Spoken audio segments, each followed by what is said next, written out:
Have you ever wondered how people hear a call from God to go to the mission field?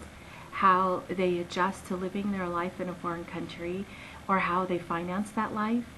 Perhaps you have wanted to go to the mission field, but found that you lacked the finances to be able to go, or were unsure that you really wanted to stay full time. Well, I was sitting in a small apartment 10 years ago in Bosnia contemplating these questions. Several people had contacted me and asked me similar questions to these, and I wasn't really sure how to answer those questions. I'd only been on the mission field for 1 year.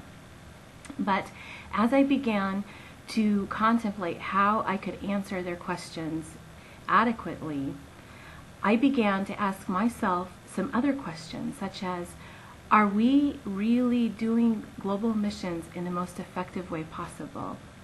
You see, after only 1 year on the mission field, I could see that the answer to that was possibly no. And over the next decade, as I continue to ask myself these questions, the answers began to flow out on paper. And those answers became a book that is coming out on May 5th.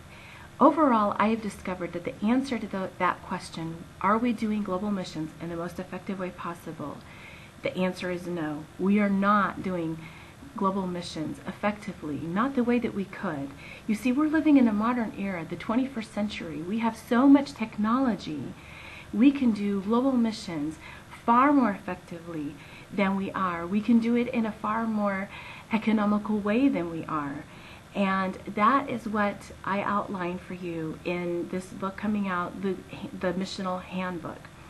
You see, there are so many ways that we can go. We don't have to always go physically. There are myriads of ways that we can answer the call of God to take the gospel to the lost all over the world. God is a creative God, and we need to tap into that and do as my dad says, plunder hell to populate heaven.